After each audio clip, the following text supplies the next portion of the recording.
오늘은 성공과 풍성한 삶의 원리 7번째 말씀입니다. 문제는 극복되어야 한다에 대해서 나누어 보고자 합니다. 한번 따라 하시기 바랍니다. 문제는 극복되어야 한다. 자, 오늘 본문을 통해서 우리가 발견할 수 있는 게 하나가 있습니다. 문제 앞에선 다윗의 선택이 있었습니다. 물맷돌을 들었어요. 우리도 마찬가지입니다. 문제 앞에 있을 때는요, 다윗처럼 물맷돌을 들어야 됩니다. 제가 성지순례에 가가지고 이 블레셋과 이스라엘이 전투를 했던 이 엘라 골짜기에 올라간 적이 있었습니다. 이 성지순례 가면 꼭 한번 들려봐야 됩니다. 지금이야 뭐 흔적도 남아있지 않지요. 저 엘라 골짜기, 이 블레셋 군대와 다윗의 군대, 이스라엘 군대가 싸웠던 저 장소입니다. 자, 근데 이 블레셋이 진치고 있었던 언덕에서 보면요, 건너편 이 이스라엘이 진치고 있었던 골짜기가 보입니다. 우리가 보는 화면에서 봤을 때 오른쪽이 이제 블레셋 군대가 진치고 있었던 곳이고 왼쪽이 이제 이스라엘 진영입니다. 가운데가 이제 엘라 골짜기고요. 저 엘라 골짜기에서 이제 다윗과 골리앗이 맞붙어서 싸우게 됩니다. 그 가운데 편지에서 골리앗을 앞에 두고 물맷돌을 돌리며 달려갔을 다윗의 모습을 한번 상상해 봤습니다. 구착장신 골리앗 앞에 놓여있는 그 골리앗을 향해서 그 어린 소년 다윗이 물맷을 휙휙휙 돌리면서 앞으로 전진해가는 그 모습을 한번 상상해 봤어요. 당시 이 물맷돌을 던지는데 여러분 익숙해 있던 사람들이 던지면요 100m, 200m까지 날아갔다고 하니까 그 속도도 엄청났을 겁니다. 지금도 마찬가지입니다. 이 성지순례를 가면요 유목민들이 물매를 던지는 그 모습을 우리들한테 보여줘요. 이제 보여주는데 뭐 100m, 200m까지는 아니더라도 한 3, 40m 떨어져 있는 곳에다가 깡통을 놓고요. 어린 소년들이 물매를 돌리면서 휙 돌리면요. 정확하게 날아가서 그 깡통을 맞춥니다. 그만큼 이 광야에서 이 목동들은요. 물매에 대해서는 아주 익숙하다는 거지요. 그러니까 다윗도 마찬가지예요. 다윗이 목동이었기 때문에 이 물매는요. 다윗이 아주 익숙했던 도구였다는 거지요. 근데 이 물매는요. 살상용 도구는 아닙니다. 그러니까 멀리서 다가오고 있는 맹수떼가 다가오면 이 물맷돌을 던져가지고 맞춰가지고 쫓아내는 도구였었다는 거지요. 자, 여기서 우리가 주목해야 할 구절이 한 구절이 있습니다. 사무엘상 17장 40절입니다. 같이 읽어보겠습니다. 손에 막대기를 가지고 시내에서 매끄러운 돌 5을 골라서 자기 목자의 제구 곧 주머니에 넣고 손에 물매를 가지고 블레셋 사람에게로 나아가니라. 자, 퀴즈를 하나 할게요. 여기 답이 나와 있습니다. 자, 시내에서 다윗이 물맷돌 몇 개를 주웠다고요? 5개. 5개예요. 자, 그럼 다윗이 이 5개 중에서 몇 개를 사용했어요? 몇 개 사용했어요? 물매를 5개 중에서 몇 개 사용했습니까? 하나라고 생각하시는 사람 손 들어보세요. 자, 2개, 3개, 4개, 5개. 예, 다윗은요 딱 하나만 사용했어요. 5개를 그럼 왜 물맷돌 5개를 주었었을까 생각해 봤습니다. 다윗이요 그 골리앗 앞에서 물매에다 딱 돌을 집어넣고 돌려가지고 그 물맷돌을 딱 놨을 때 여러분 딱 한 번에 정확하게 골리앗을 맞춰갖고 쓰러뜨렸단 말이에요. 그럼 왜 물맷돌을 5개를 주었을까 한번 생각해 봤어요. 응? 다윗이 실력이 없어서 혹은 믿음이 없어서 그건 아닌 것 같아요. 여러분 가이드의 설명을 들으니까요 이 물맷돌을 던지는 목동들은요 한 번에 돌을 3개까지 쥐고 연속해서 던지는 기술이 있었다고 합니다. 그러니까 이제 목동들은 보통 한 3개 정도는 딱 손안에 놓고 하나 집어넣고 휙 던지고 다시 집어넣고 던지고 다시 집어넣고 던지고 이 기술이 있다는 거예요. 순식간에 연속 사격을 할 수 있는 기술이 있었다는 겁니다. 그래서 저 멀리 있는 표적을 향해 돌을 던지는 것이 여러분 그래도 쉽지는 않았을 것 같아요. 하지만 다윗에게는 자신감이 있었을 겁니다. 본문 사무엘상 17장 34절로 35절을 한번 보겠습니다. 같이 보겠습니다. 다윗이 사울에게 말하되 주의 종의 아버지 양을 지킬 때에 사자나 곰이 와서 양떼에서 새끼를 몰아가면 내가 따라가서 그것을 치고 그 입에서 새끼를 건져내었고 그것이 일어나 나를 해하고자 하면 내가 그 수염을 잡고 그것을 쳐 죽였나이다. 여러분, 이때 소년 다윗의 나이가요 13살에서 15살 정도로 추측을 해요. 그러니까 어린 소년이었던 거지요. 그 나이의 소년이 곰과 사자와 맞서 싸웠다면요, 여러분 굉장히 힘든 일이에요. 여러분, 곰 앞에 한번 서 보십시오. 사자 앞에 한번 서 보세요. 1대1로 마주쳤다고 한번 생각해 보세요. 우리가 동물원에서 보니까 우리는 밖에 있으니까, 철장 밖에 있으니까 철장 안에 갇혀있는 곰을 보고 사자를 보니까 약 올리기도 하고 뭐 집어 던지기도 하고 그러지만요, 여러분 광야에서 밀림에서 곰, 사자를 1대1로 만났다고 한번 생각해 보시자고요. 얼마나 떨리겠냐고요. 응? 굉장히 힘든 일이지요. 여러분, 칼과 창이 있는 것도 아니고 말입니다. 응? 그러나 물매를 가지고 싸워서 이긴 경험이 그에게 있었다는 겁니다. 다윗은 기름 부음을 받은 사람이었지만 자신에게 맡겨진 양을 치는 데 있어서 최선을 다했고 준비된 삶을 살았던 것 같아요. 하지만 그의 자신감이 자만심이 아니라 준비된 자의 치밀함, 그리고 프로 근성이 여기서 보여진다는 겁니다. 여러분, 물맷돌 하나를 집었다면 자만심에 빠져가지고 실수할 수도 있었을 것이고, 물맷돌을 한 10개쯤 집었다면요 프로로서의 확신이 없는 사람일 수도 있었을 텐데, 이 다윗은요 물맷돌 5개를 집었다는 거지요. 그러니까 아주 치밀하게 준비해갖고 주웠다는 거예요. 중요한 것은 골리앗 앞에서 그가 물맷돌을 집어 들었다는 겁니다. 한번 생각해 보세요. 그 상황을. 그 엘라 골짜기에서 구척장신 이 골리앗이 나타나갖고 이스라엘 진영을 향해서 소리 지릅니다. 나와서 싸우자! 그러는데 여러분, 그 앞에 섰던 사울왕의 군대 장관들이 얼마나 용맹스러운 군대 장관들인 줄 아세요? 아주 용맹스러운 군대 장관들인데요, 고양이 앞에 쥐새끼처럼 부들부들 떨었어요. 왜? 앞에 선 골리앗이 구척장신이었거든요. 한 2m 70, 3m 정도 되는 구척장신이 앞에서 소리 지르니까 얼어버렸어요.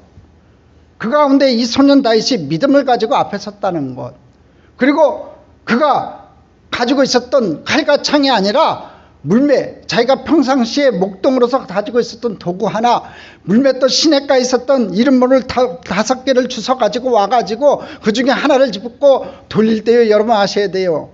정확하게 하셔야 돼요. 다윗이 믿음을 가지고 야의 이름으로 골리앗 앞에 섰을 때 그 물매를 던질 때 그 물매를요, 그 오른손을 누가 붙잡고 계셨냐면 하나님이 붙으셨어요. 할렐루야.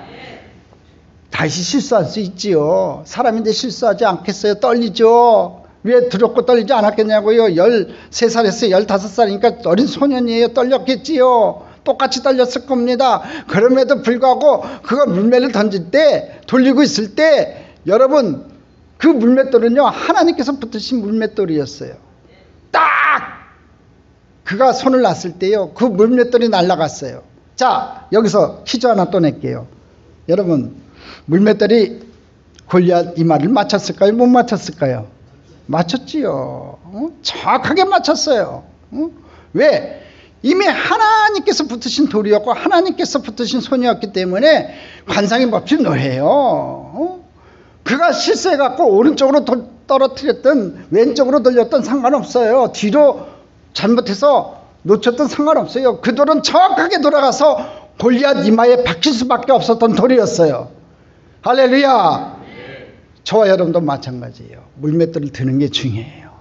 믿음을 가지고 앞에 어떤 적이 놓여 있어도 물매를 드는 그런 믿음을 갖는 저와 여러분 되기를 주님의 이름으로 축복합니다.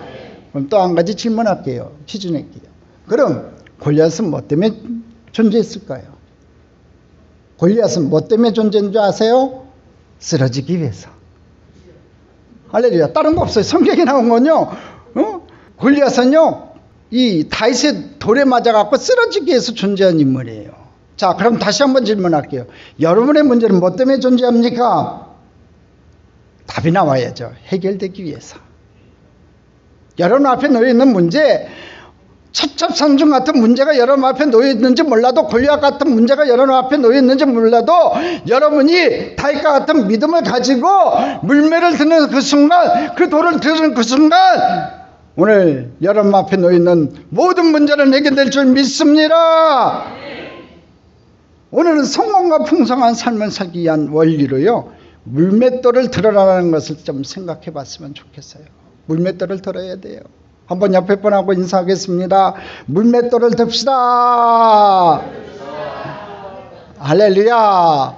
여러분 문제 해결되려면 다른 거 없어요. 물맷돌을 들어야 돼요. 믿음을 가지고 들어야 돼요. 눈에 보이지 않고 손에 잡히지 않고 귀에 들리지 않아도요, 여러분 다윗과 같이 아무것도 아닌 시냇가에 그 물맷돌을 들을 때 오늘 하나님께서 여러분의 오른손을 붙잡아 주시고 여러분 문제를 해결해 주실 줄 믿습니다. 다른 말로 표현한다면 지난주에 문제를 극복하기 위한 태도를 넘어서서 문제를 극복하라는 말이 될 것 같아요. 오늘 우리들이 모델로 삼고자 하는 사람은 다윗입니다. 다윗은 거대한 사람 골리앗을 이긴 사람으로 잘 알려져 있는 인물이지요. 우리들이 흔히 이야기하는 삶의 난관을 골리앗이라고 우리가 표현하기도 해요. 골리앗이 앞에 놓여 있다, 골리앗이 앞에 놓여 있다, 그렇게 얘기하잖아요. 여러분, 골리앗은 삶의 난관입니다.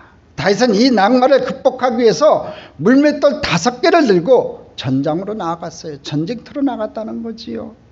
오늘 우리들이 다윗처럼 물맷돌을 들어야 하는 이유는요, 그를 흉내 내려는 것이 아니라 왜 다윗이 물맷돌을 들어야 했는지에 대한 이유, 왜 하필이면 물맷돌이어야 했는지를 알고자 하는 거예요. 유명한 줄타기 고개사 칼 발렌다라는 사람이 있었습니다. 아주 재주꾼이었지요. 근데 그가 푸에르토리코에서 23m 높이의 줄을 타다가 떨어져서 사망을 했어요. 저 사진에 나오듯이요, 강도 줄 한 외줄로 건너가고, 여러분 큰 운동장도 줄 하나로 건너가는 아주 줄타기의 명수였어요. 근데 23m 높이의 줄을 타다가 그냥 떨어져서 사망을 했어요. 그는 늘 줄타기가 자신의 인생이라고 이야기하며 그것을 즐기는 사람이었습니다. 그런데 공중 고개사였던 그의 부인이 이야기하면서 뭐라고 얘기했냐면, 그가 죽기 3달 전부터 좀 이상했다는 거예요. 평소와는 달리 칼은 그 줄타기를 하기 전 떨어질 것만 생각했다는 겁니다. 3달 전부터. 남편이 그런 식으로 생각한 적이 없었는데 3달 전부터 자꾸 떨어질 것 같다, 그 얘기만 했다는 거예요. 그러더니 남편은 줄을 걸으려 하기보다는요, 오히려 줄에서 떨어지지 않으려고 안간힘을 쓰는 그런 모습을 보였다는 거지요. 그의 아내는 덧붙여서 이런 이야기를 했습니다. 자신의 남편이 평소에는 일꾼들에게 맡겼던 고갯줄의 장치를 몸소 관장하며 법등줄이 안전한지 철저히 본인이 확인했다는 거예요. 옛날에는 믿고서 아랫사람들이 다 설치하는 것을 믿고 맡겼는데, 죽기 3달 전부터 자꾸 그냥 의심이 생기니까 가서 확인했다는 거지요. 줄타기가 그의 삶이 임의가 되었을 때는요, 두려움이 앞설 수 없었어요. 두려움 같은 게 없었다는 거지요. 그러나 떨어지지 않을까 하는 두려움 생각은요, 불안감을 조성했고, 이제 그는 줄타기를 한 것이 아니라 떨어지지 않으려고 전력을 쏟았던 거예요. 오늘 성경에 등장하는 이 블레셋 군대와 이스라엘 군대의 상황을 살펴보면 분명하게 드러나는 것이 있습니다. 이스라엘 군대는요, 거인을 앞에 두고 어떻게 하면 패하지 않을까에만 초점을 맞추고 있었다는 거예요. 이스라엘 군대가 죽음을 당하지 않고 멸망당하지 않는 것이 그들이 생각해냈던 전부였다는 거지요. 패배의식이 가득 찼다는 거예요. 우리가 분명히 알아야 할 것은, 문제는 여러분 피해가야 할 대상이 아니라 극복해야 할 대상이라는 거예요. 오늘 우리는 거인을 극복하기 위하여 물맷돌을 들어야 합니다. 할렐루야. 피해서는 그 문제가 해결되는 게 아니에요. 극복해야 돼요. 그래서 극복하기 위해서 오늘 저와 여러분이 할 게 있어요. 다윗처럼 물맷돌을 들어야 됩니다. 우리들에게는 오늘 물맷돌을 들어야 하는 분명한 문제가 있느냐를 좀 물어봐야 합니다. 여러분들이 성공하고자 하는 목적이 무엇이냐 이거지요. 이 목적은요, 우리로 하여금 보통 사람과 비범한 사람의 차이를 만들어내는 거예요. 여러분들에게 한번 물어보고 싶어요. 여러분, 목사와 거지의 공통점이 있어요. 뭘까요? 목사님하고 거지하고 공통점이 있습니다. 6가지가 있어요. 뭘까요? 답을 제가 안 실어드리니까 이제 모르지요. 자, 첫 번째, 주는 대로 잘 먹어요. 목사님은요, 신방 가서, 저도 신방 다닐 때 보니까 교구 나가서 제가 왜 살쪘냐면요, 연구소에 있을 때 아주 깡말랐어요.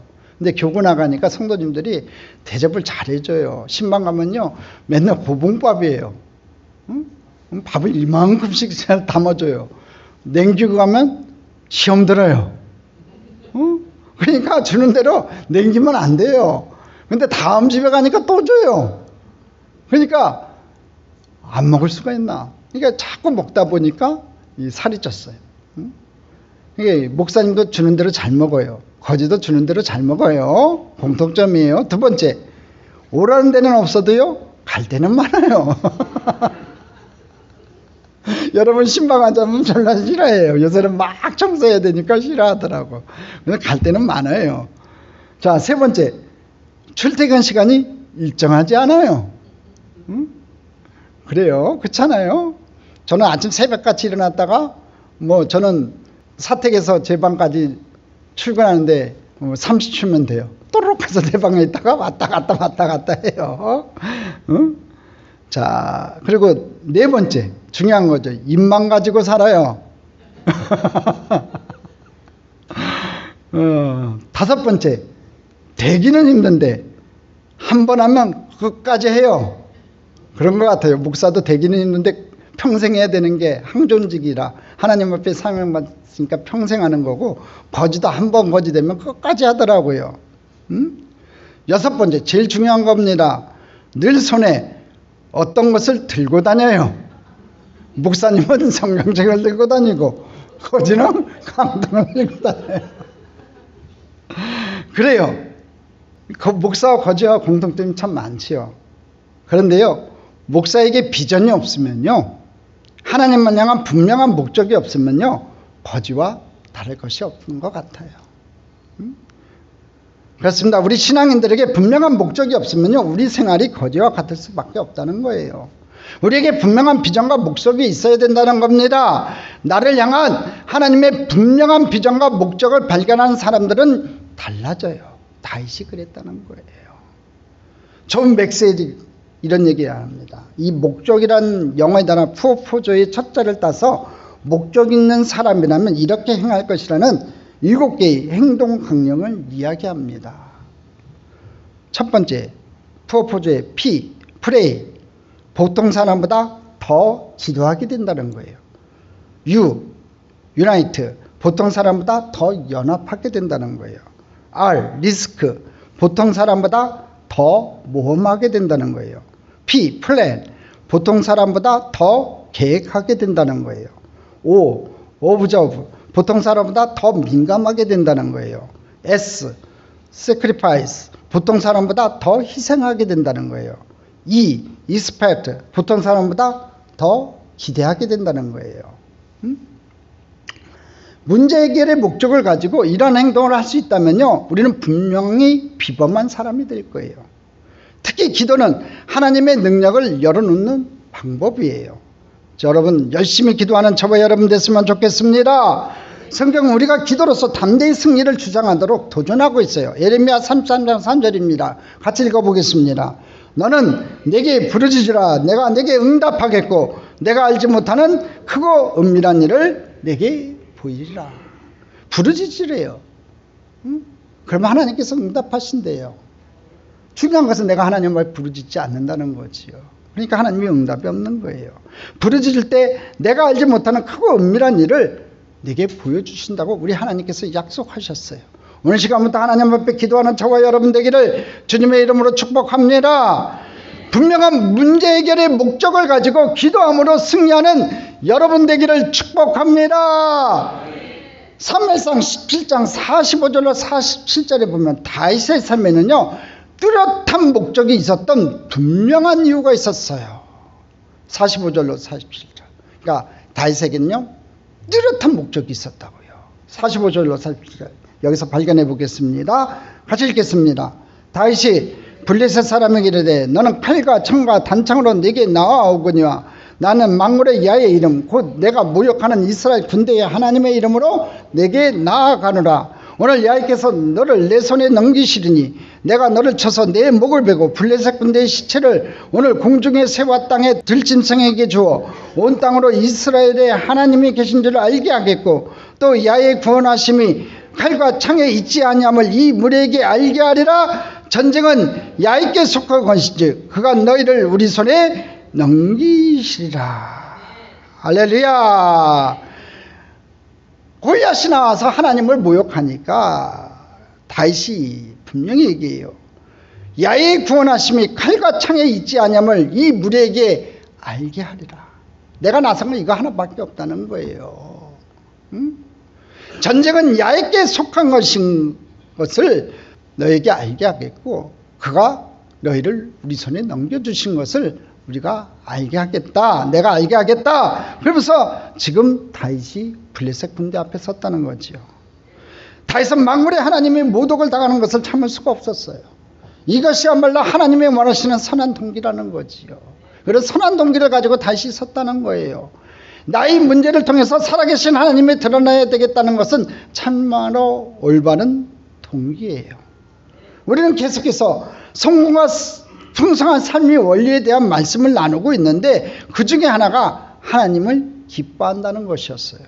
하나님은 하나님을 기뻐하는 자의 소원을 들어주시는 분이기 때문에 그렇지요. 다윗의 삶의 풍성함은요, 하나님이 기뻐하시는 일에 그가 하는 일에 동기가 있었다는 거지요. 오늘 보십시오. 다윗이 내 자랑을 위해서 내 명예를 위해서 섰다고 안 하잖아요. 하나님이 만군의 야훼 하나님을 드러내기 위해서 내가 너희들 앞에 섰다 이렇게 외치고 있어요. 나의 문제를 통해서 살아계신 하나님이 드러나게 하겠다 이런 선한 동기를 가졌다는 거지요. 오늘도 마찬가지예요. 오늘 여러분의 어떤 문제가 있는지 몰라도 오늘 여러분의 문제를 통해서 하나님이 드러나기를 주님의 이름으로 축복합니다. 하나님의 능력이 드러나기를 축복합니다. 여러분의 질병이 있습니까? 우리 하나님 치료의 하나님이 드러나기를 바랍니다. 여러분이 연약합니까? 여러분의 연약함을 들어 사용하사 하나님의 강함이 드러나기를 주님의 이름으로 축복합니다. 약하다고 내가 질병에 걸렸다고 내가 힘들다고 여러분 낙심하지 마시고 여러분 문제 앞에서 담대하게 외치세요. 하나님 나를 사용하여 주옵소서. 하나님을 기뻐하시는 자로 사용하여 주옵소서. 저와 여러분 그렇게 사용됐으면 좋겠어요. 할렐루야. 하나님을 모독하는 자의 소리에 분명히 일어나는 모습을 보고 여러분 하나님께서 기뻐하지 않으셨겠냐 이거지요. 얼마나 예뻤겠어요. 하나님께서. 어린 소년 다윗이 온 사울왕의 그 용맹스러운 군대 장관들이 골리앗 앞에서 부들부들 고양이 앞에 쥐새끼처럼 부들부들. 여러분 고양이 앞에 쥐새끼 떠는 거 봤어요? 전 봤어요. 진짜 부들부들 떱니다. 왜 그런지 모르겠어요. 천적이라 그런지 몰라도 고양이가요 바로 잡아먹지도 않아요. 톡톡 건드려요. 그럴 때마다요 쥐새끼가 부들부들 떠나요. 아마 사울왕의 군대 장관들이 그랬던 것 같아요. 그럼에도 불구하고 다윗이요 하나님을 모독하는 그 골리앗 앞에 하나님을 나타내기 위해서 담대하게 섰다는 겁니다. 오늘 저와 여러분이 분연히 일어나는 그 모습을 보십시다. 그럴 때 하나님께서 기뻐하는 귀한 축복의 백성들이 될 줄 믿습니다. 중요한 것은 거룩한 분노를 가지는 사람들은 많지만요 그 분노로 인해 행동으로 옮기며 문맷돌을 드는 사람은 그리 많지 않다는 거예요. 이게 중요해요. 그냥 분노하기는 해요. 어휴 속상하기는 하는데 중요한 건 다윗처럼 문맷돌을 들어야 될 거 아니겠습니까? 행동이 나타나야 되지 않겠냐, 액션이 나타나야 되지 않겠냐고요. 여러분 아무것도 아니에요. 물맷돌 아까도 얘기했지만 물맷돌은 아무것도 아닙니다. 그렇지만 그 물맷돌도 하나님을 의지하고 들 수 있는 믿음이 저 여러분에게 있기를 주님의 이름으로 축복합니다. 중요한 게 있어요. 뭐냐면요 거룩한 일에 우리가 분노할 때 충분히 실력을 갖추지 못함으로 인해 단순한 이 감정의 수준에 머무를 수도 있다는 거지요. 여러분 감정의 수준에서 머물지 마시고 오늘 믿음을 가지고 담대하게 아무것도 아닌 그 물맷돌을 같이 드는 저와 여러분 다 되시기를 주님의 이름으로 축복합니다. 두 번째, 물맷돌을 들 때 치러야 하는 대가가 있어요. 자, 두 번째, 이 물맷돌을 들 때 치러야 하는 대가가 있는데, 이러한 선한 동기들 때문에 우리는 과감하게 물맷돌을 좀 들 수 있어야 돼요. 이제 우리가 분명한 목적을 가지고 물맷돌을 들 때 우리가 치러야 하는 비용들을 좀 계산해 봐야 된다는 거지요. 골리앗을 물리치려면요, 다윗은 2배로 값을 지불해야 했어요. 첫 번째, 가장 견디기 힘든 것은요, 사람들의 비난이었습니다. 사무엘상 17장 28절 보겠습니다. 같이 읽겠습니다. 그냥 엘리압이 다윗이 사람들에게 하는 말을 들은지라 그가 다윗에게 노를 바라여 이르되 내가 어찌하여 이리로 내려왔느냐? 들에 있는 양들을 누구에게 맡겼느냐? 나는 내 교만과 내 마음의 완악함을 마노니 내가 전쟁을 구경하러 왔도다. 자, 이 얘기를 지금 누가 얘기하고 있어요? 그 가문의 큰형인 엘리압이 얘기하는 거예요. 막내 동생 이 다윗을 지금 비아냥거리는 얘기입니다. 다른 사람도 아닌 그의 큰형이었던 엘리압의 비난은요, 적들의 비난보다도요 더 참기 힘들었을 거예요. 아주 괴로웠을 겁니다. 모든 사람들, 그리고 친구와 골육마저도 다윗이 하는 일을 비웃었을 때 다윗이 느끼는 감정은요, 아마도 고독감이었을 거예요. 그러잖아요. 우리가 하나님 앞에 선한 일을 하려고 할 때 의외로 우리 안에서 자꾸 이 비아냥거리는 얘기들이 자꾸 나타날 때가 있어요. 여러분, 그러면 안 돼요. 자기가 못하는 거 누가 하면 격려를 해줘야 되는데, 축하해주고 여기 격려해줘야 되는데 자꾸 뒤에서 수근수근거리면 안 되는 거예요. 우리 참조연교는 안 그래요. 아멘. 우리가 그러면 안 되는 거예요. 다윗이 느끼는 감정은요, 고독감이었을 거예요. 우리가 부딪히고 싸워 이기려고 하는 문제 해결은요, 아직 우리 안에 현실화되어 있지 않다는 거지요. 해결되지 않았다는 거예요. 아직도 미지에 쌓여 있는 거지요. 그러므로 우리 일을 하면서 분명한 목적이 있을지라도요, 다른 사람들로부터 찬사와 박수를 받을 수는 없어요. 해결되지 않았으니까 사람들이 잘했다 칭찬하지 않잖아요. 모든 사람의 환영을 받으면서 우리 앞에 놓여 있는 골리앗을 처치할 수 없다는 거예요. 문제가 앞에 있으면요, 사람들은요 자꾸 뭐라고 말을 해요. 그 문제를 해결하려고 내가 나서면요, 여러분 격려보다는요 뒤에서 수근거리는 얘기가 많을 수밖에 없어요. 여러분, 찬사의 박수는요, 그 문제가 해결될 때 나중에 따르는 거예요. 어떠한 비난도 우리 공격을 여러분 멈추게 해서는 안 돼요. 그럼 비난 앞에서, 수군거리는 앞에서 여러분 공격을 멈추면 안 됩니다. 여러분 들었던 물맷돌을 내려놓으면 안 됩니다. 왜요? 그러냐면요, 우리가 물맷돌을 드는 이 삶은요, 믿는 구석이 있기 때문에 그래요. 다윗이 물맷돌을 들을 수 있었던 건요, 하나님을 믿었기 때문에 그래요.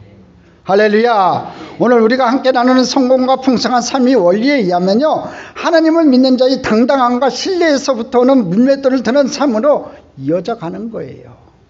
무언가 믿는 구석이 있는 사람의 삶은요, 그렇지 않은 사람의 삶과 확연하게 다르다는 거지요. 믿는 구석이 있었어요. 다윗은 하나님을 믿었어요. 어린 철덩이 목동이 하나님을 믿고 아무것도 아닌 물맷돌을 들었던 것처럼 오늘 저와 여러분이 하나님을 믿읍시다. 믿는 구석이 있어야 돼요. 여러분에게도 그게 생기기를 바랍니다. 여러분, 과거의 급제에서 마패를 차고 온 이도령 이야기 다 아시지요? 모르시는 분 집에 가서 춘향 좀 보세요. 자, 춘향이도 만나야 하겠고 탄간오리도 처치해야 되겠고, 큰 꿈을 안고 찾아온 이도령에게 춘향의 어머니 얼매는요 주걱으로 뺨을 때렸어요. 그런데 이도령은요 유들유들하게 넘어갑니다. 변사또에게 창피와 모욕을 당할 때도요 이도령은 개의치 않았어요. 이유는 너무나 분명해요.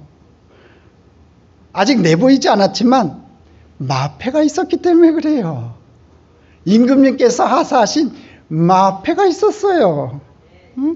마패불을 내보이면서 암행어사 출도요 할 수 있는 권한이 그에게 있었다고요. 마패를 소유하지 않은 사람은요 이해할 수 없는 행동이지요. 오늘 다윗의 행동은요, 하나님의 능력을 경험해 보지 못한 사람에게는 이해될 수 없는, 이해할 수 없는 그런 행동이었어요. 미쳤다 그랬을 거예요. 갑옷도 다 벗어 던지고 칼도 다 벗어 던지고 그냥 자기가 평상시 입던 옷 그대로 나와서 골리앗 앞에서 시냇가에서 준 돌 5개 중에서 하나를 딱 물매 집어넣고 휙휙 돌릴 때 사람들이 뭐라고 했겠냐고요. 물매만 도는 게 아니라 저는 미쳤다 돌았다 그랬지 않았겠냐고요. 근데요, 다른 사람 이해하지 못했는데 다윗에게 있는 그 분명한 무엇이 있었다고요. 그 분명한 무엇이었을까요, 여러분? 본문 37절에 나와요. 같이 읽어보겠습니다. 또 다윗이 이르되 야훼께서 나를 사자의 발톱과 곰의 발톱에서도 건져내셨은즉 나를 이 블레셋 사람의 손에서도 건져내시리이다. 사울이 다윗에게 이르되 가라, 야훼께서 너와 함께 계시기를 원하노라. 뭐라고 얘기합니까? 나를 사자의 발톱과 곰의 발톱에서도 건져내셨은즉 나를 이 블레셋 사람의 손에서도 건져내시리이다. 아멘.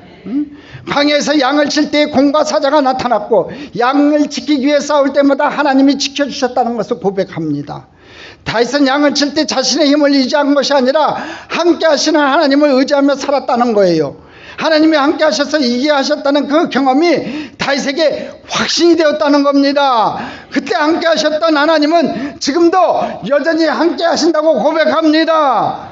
그렇습니다. 다윗에게 숨겨져 있는 것은요, 살아계신 하나님이라는 마패입니다. 그 마패는요, 저와 여러분도 갖고 계세요. 살아계신 하나님이 여러분과 함께 계십니다. 무엇이 두렵습니까? 무엇을 두려워하십니까? 담대하게 살아계신 하나님과 전진해 나가는 저와 여러분 다 되시기를 주님의 이름으로 축복합니다. 아직 드러나지 않아 사람들은 볼 수 없고, 그래서 사람들이 다윗을 무시하고 조롱한다 할지라도 결정적 순간이 되면 드러나게 될 거예요. 무엇보다도 다윗이 그 감춰진 마패에 대한 자신감이 있었기 때문에 비난과 조롱을 감수하고 기꺼이 문맷돌을 들게 되었다는 것이요. 오늘 우리에게 주는 아주 강력한 도전입니다. 성공과 풍성한 삶을 살기 위한 원리로 감춰진 그 무엇 말입니다. 그 무엇이 우리에게 있어야 된다는 거죠. 살아계신 하나님이 있어야 된다는 거예요. 그것이 우리로 하여금 물맷돌을 들게 할 테니까 말입니다. 살아계신 하나님이 나와 함께 한다는 그 믿음이 물맷돌을 들게 한다는 것이요. 거인을 한 번도 처치해 본 적이 없는 사람은 누구나 그것은 불가능하다고 말할 것입니다. 아직까지 하나님이 살아계심이라는 마패를 소유해 보지 못한 사람들은 이것이 불가능한 것이라고 말할 것입니다.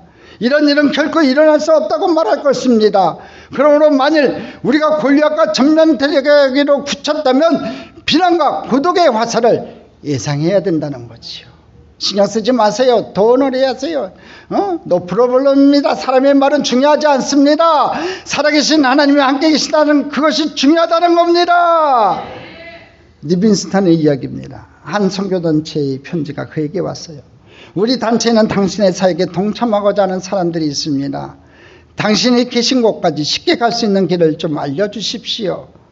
리빈스턴 박사가 답장을 써서 보냈습니다. 만일 좋은 길이 있어야만 오실 분들이라면 제게는 필요하지 않습니다. 제가 원하는 사람은 길이 전혀 없을지라도 오려고 하는 사람들입니다. 우리들에게 주는 도전이에요. 문제를 만났을 때 우리들이 치러야 하는 대가들을 생각해 봐야 된다는 거지요. 편하게만 사역하려고 하지 마시고, 편하게만 인생 살려고 하지 마세요. 인생을 살 때요, 문제와 고난은 항상 다가오게 돼 있어요. 한 고비 넘기면 또 한 고비가 다가오는 겁니다. 그게 인생인 거예요. 여러분, 그때마다 여러분, 내가 치러야 할 대가가 분명히 있다는 것이요. 사람들의 비난 대표적인 거예요. 신경 쓰지 마세요. 우리 인생의 거대한 문제인 이 골리앗은요, 그리 만만한 상대가 아니에요. 그냥 쓰러지는 법이 없어요. 오늘 저와 여러분이 살아계신 하나님을 믿고 담대하게 나아가면서 사람의 말을 신경 쓰지 말고 전진해 나갈 때, 우리가 물매를 들 때 골리앗은 쓰러질 줄 믿습니다. 두 번째, 골리앗을 물리칠 때 이제 또 하나의 더 무서운 적은요, 단순한 비방이 아니라 회의적인 말들이에요. 다윗이 블레셋 사람에게 가서 싸우겠다고 말했을 때 사울은요 다윗을 불러놓고 이렇게 이야기합니다. 33절이에요. 같이 읽어보겠습니다. 사울이 다윗에게 이르되 내가 가서 저 블레셋 사람과 싸울 수 없으리니 너는 소년이요 그는 어려서부터 용사임이니라. 지금 사울이 뭐라고 얘기합니까? 저 블레셋 사람과 싸울 수 없다고 얘기합니다. 왕이 이런 얘기를 해요. 이스라엘 왕이 있다 이 얘기를 합니다. 이 말이 어떤 의미를 가지고 있는지 여러분 아셔야 돼요. 얼핏 듣기에는 어린 다윗을 위하는 말처럼 들릴지 모르지만요, 다윗의 사기를 꺾으려는 사단의 소리처럼 저는 들려요. 전혀 하나님을 신뢰하지 않고 전쟁에 나가 싸우려는 이스라엘을 무기력하게 만드는 소리예요. 이 얘기는 전혀 하나님을 신뢰하지 않고요 전쟁에 나가 싸우려고 하는 이스라엘을 무기력하게 만드는 소리예요. 이 사울 왕의 얘기는 다윗이 하나님을 경험한 이야기를 해도요 그것이 이해하지 못하는 사람들에게는요 허무맹랑한 이야기로밖에 들리지 않으니 믿음을 조롱하는 거예요.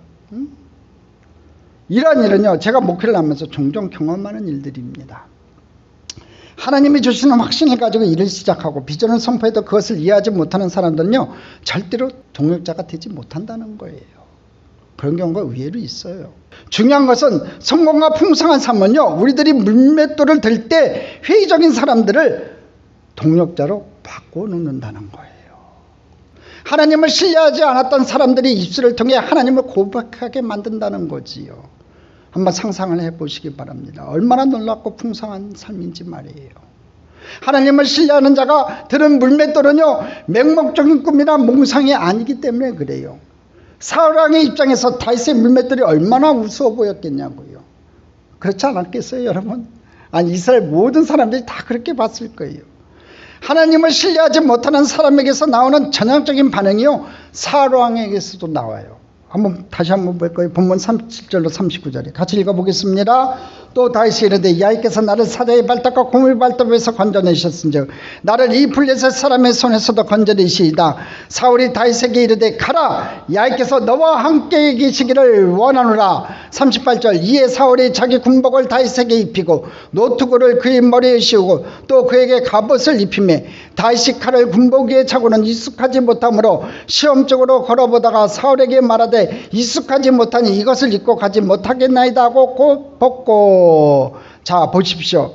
37절에 뭐라고 얘기합니까? 야훼께서 너와 함께 계시기를 원하노라. 사울왕이 이렇게 얘기를 해요. 사울은 자신의 군복과 노투구와 갑옷 그리고 자신의 칼을 주었어요. 다윗을 믿지 못하고 그와 함께 하시는 하나님도 믿지 못하니까 그나마 자신이 믿을 수 있는 그것을 다윗에게 주어 싸우게 하겠다는 거예요. 다윗에게 이것이 얼마나 답답한 일이었을까요?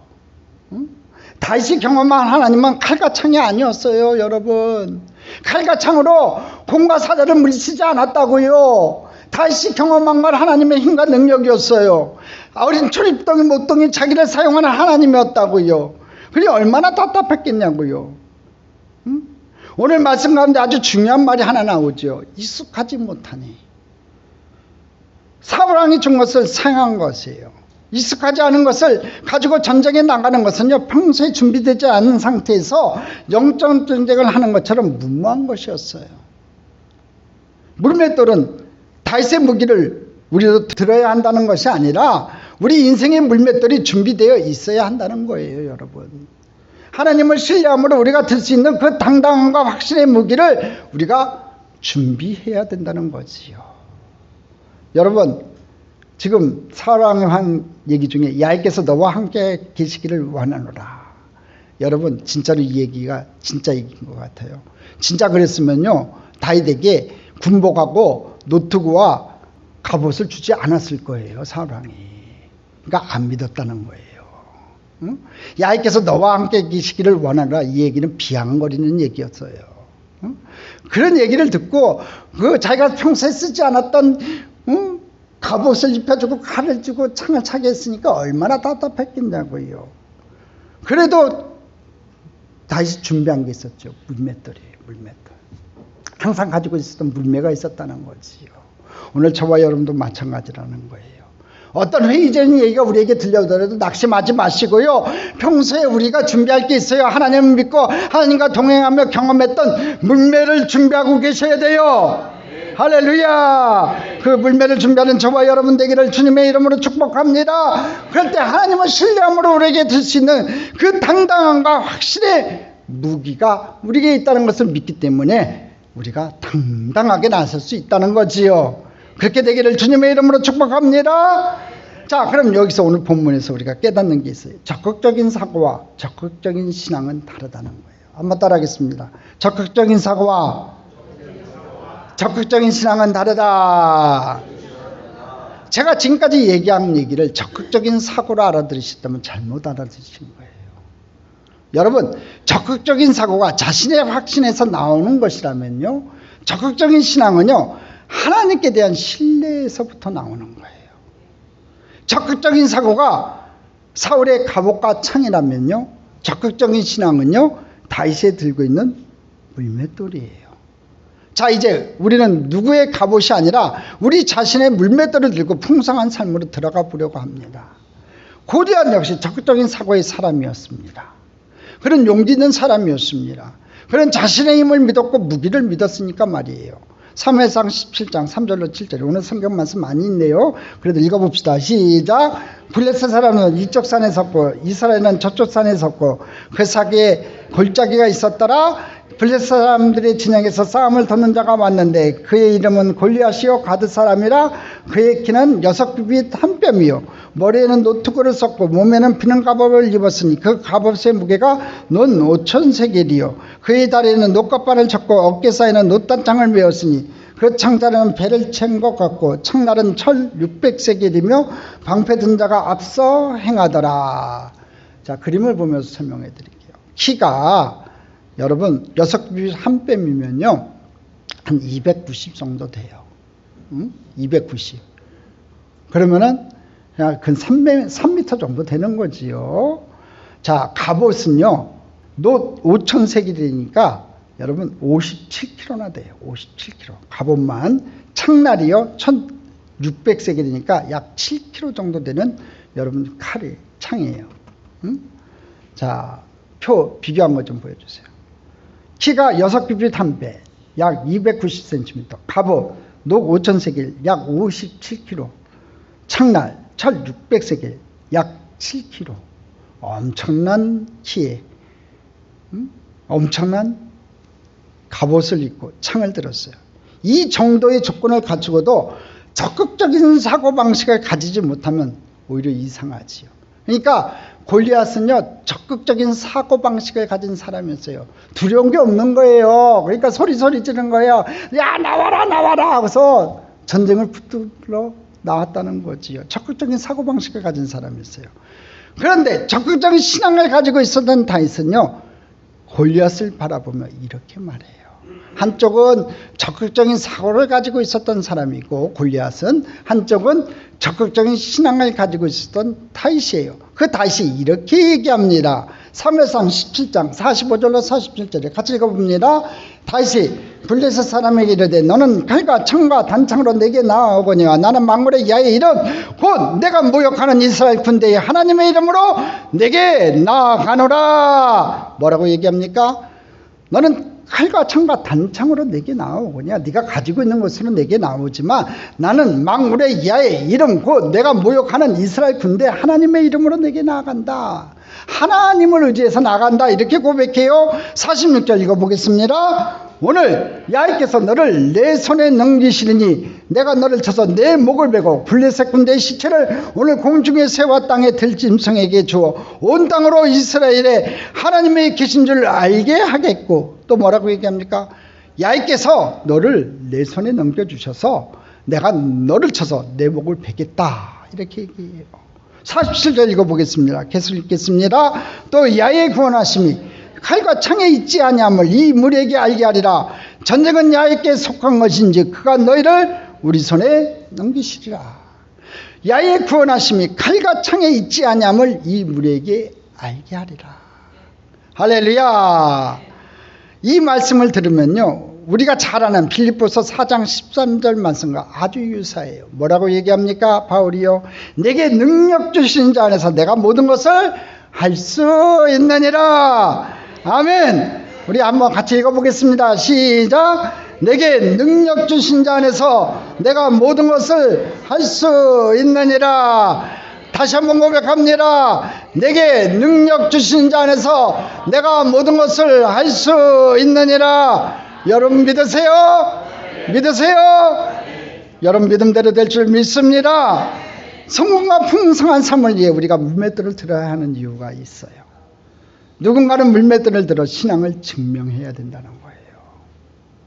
세상은 겁이 많아서 하나님의 능력이 보이고 증명되지 않으면 따르려 하지 않기 때문에 그래요. 세상 사람들이 그래요.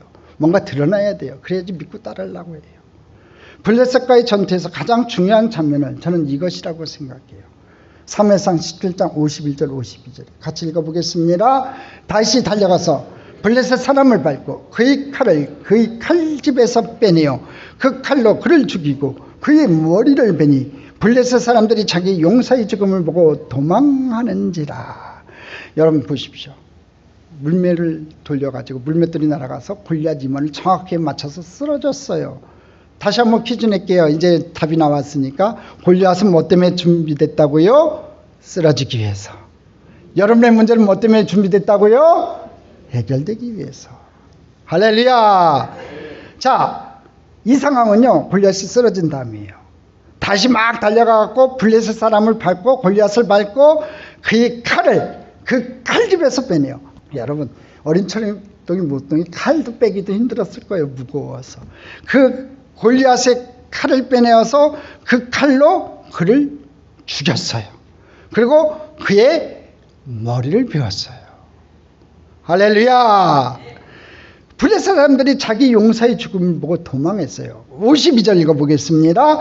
이스라엘과 유다 사람들이 일어나서 소리 지르며 블레셋 사람들을 쫓아 가이아 에그론 성문까지 이르렀고 블레셋 사람들의 부상자들은 사람 가는 길에서부터 가드와 에그론까지 엎어졌더라. 보십시오. 이스라엘 유다 사람들이 일어나서 소리 질렀대요. 그래서 블레셋 사람들을 쫓아갔대요. 가만히 있다가 그렇게 됐어요. 골리앗이 쓰러지고 골리앗의 머리가 잘리니까 도망하니까 그때서야 이스라엘 백성들이 들고 일어났다는 거예요. 물맷돌이 다윗의 손을 떠나 골리앗을 쓰러뜨릴 때까지 이스라엘 백성들은요 숨어 있었어요. 쥐죽은 듯이 숨어 있었어요. 이제 골리앗의 머리를 베고 블레셋 사람들이 용사의 죽음을 보고 도망하기 시작하니까 이스라엘과 유다 사람들이 일어나 소리를 지르며 블레셋을 쫓아가기 시작했어요. 숨어있던 자들과 다윗을 조롱하던 자들이 동력자가 되어서 함께 전쟁에서 승리하는 장면이에요. 저는 이것을 풍성함이라고 얘기하고 싶어요. 할렐루야. 하나님의 능력이 나타나는 게 풍성함이에요. 그 풍성함이 여러분의 삶에도 드러나기를 바랍니다. 여러분이 인생에서 승리할 때 여러분 주변에서 비방하던 사람들이 동력자가 되는 귀한 역사가 나타나기를 주님의 이름으로 축복합니다. 여러분의 질병이 치료되고 여러분의 문제가 해결되기를 주님의 이름으로 축복합니다. 좋은 예를 들어볼게요. 1954년까지만 해도 인간이 4분 이내에 1마일 이상을 다닌다는 것은 불가능한 일이었어요. 그러나 노조 베니스터라는 젊은 사람이 이것을 깨버렸어요. 그래서 54년에서 56년 사이에 213명의 사람이 이 기록을 주파해버렸어요. 그 전까지는 안 된다 했는데 이 사람이 깨니까 쉽게 많은 사람들이 주파했다는 거지요. 또 1900년 초에 높이뛰기 7피터, 약 2m 넘는 높이에요. 7피터는 불가능한 것이라고 사람들이 얘기했어요. 그런데 폭스볼이라는 한 사나이가 나타나 발이 아니라 머리 쪽을 뒤로 해가지고 넘어야 한다는 이론을 얘기할 때 모두가 비웃었어요. 그러나 그가 새로운 방법으로 뛰어넘은 후 이제는 2.4m 이상을 넘는 선수가 생겨나게 되었어요. 또 한 가지 얘기해 드릴게요. 어느 날 한 교수가 고급 박사과정 수업 시간에 풀리지 않은 문제 하나를 칠판에 적었습니다. 수학자들은 수년간 이 문제 풀이를 시도해 온 터였지만 해결되지 못한 문제였어요. 그 교수는 학생들에게 답을 얻기가 쉽지 않을 것이라는 것을 강조했어요. 아직까지 풀리지 않은 문제다 하고 얘기를 했어요. 그러고서 교수는 학생들에게 이렇게 말합니다. 이 문제는 풀리지 않지만 그러나 1시간 동안 이것을 풀어보시기 바랍니다 하고서 이제 문제풀이를 시간을 줬어요. 그런데 그 교수가 문제를 제시한 지 한 5분이 지나서 지각생 한 명이, 학생 한 명이 들어왔어요. 그 지각생은 자리에 앉았고 칠판 위에 문제를 보고 문제를 풀기 시작하지만 결국 풀고 말았어요. 왜냐하면 이 학생은 이 문제가 풀리지 않는 수학 문제라는 말을 듣지 못했던 사람이에요. 그러니까 당연히 풀 수 있는 문제라고 생각하고 열심히 풀어갖고 풀었다는 거예요.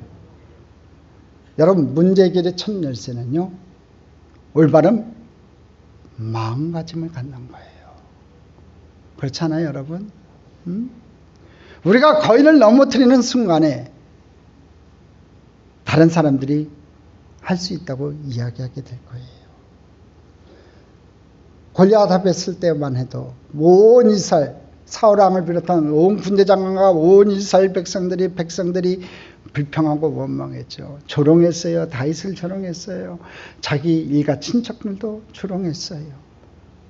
근데 그가 믿음을 가지고 하나님과 동행하면서 자기가 가지고 있었던 아무것도 아닌 물매를 들고 그 물매에 시냇가에 주웠던 아무것도 아닌 돌 하나를 딱 채워가지고 돌리기 시작할 때 하나님의 능력의 오른손이 그 다윗의 손을 붙잡아 주셨고 그 돌을 붙잡아 줘서 그 골리앗을 쓰러뜨려 넘어뜨렸어요. 그 골리앗 거인을 넘어뜨리는 그 순간에 다른 사람들이 이야기해요. 우리도 할 수 있다고. 그 고백이 여러분의 인생에도 좀 나타났으면 좋겠습니다. 할렐루야! 여러분 앞에 놓여 있는 문제 여러분이 해결할 수 없어요. 절대로 여러분으로 해결하지 못할 문제들이 인생에 많이 다가와요. 그때마다 나 혼자 해결하지 마시고 어린 철이둥이 모뚱이 하나님을 의지했듯이 우리 모두 다 예수님을 의지하고 예수님의 이름으로 나아가기를 원합니다. 그리고 승리의 깃발을 높이 들기를 원합니다. 우리 같이 한번 찬양하기를 원합니다. 예수의 이름으로 나는 일어서리라. 우리 같이 찬양합니다.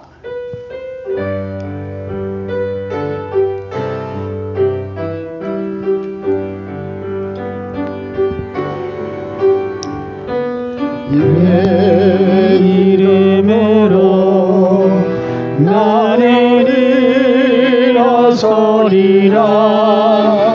주가 주신 능력으로 나는 일어서리라. 원수가 날 향해 와도 쓰러지지 않으리. 주가 주신 능력으로 주가 주신 능력으로 주가 주신 능력으로 일어서리. 예수의 이름으로 예수의 이름으로 나는 일어서리라. 주가 주신 능력으로 나는 일어서리라. 원수가 날 향해 와도 쓰러지지 않으리. 주가 주신 능력으로 주가 주신 능력으로 주가 주신 능력으로 일어서리. 오늘 이 시간 골리앗이라는 태산과 같은 문제 앞에서 예수의 이름으로 물맷돌을 들며 전진하며 승리의 깃발을 꽂는 승자들 다 되시기를 주님의 이름으로 축복합니다. 축복합니다. 축복합니다.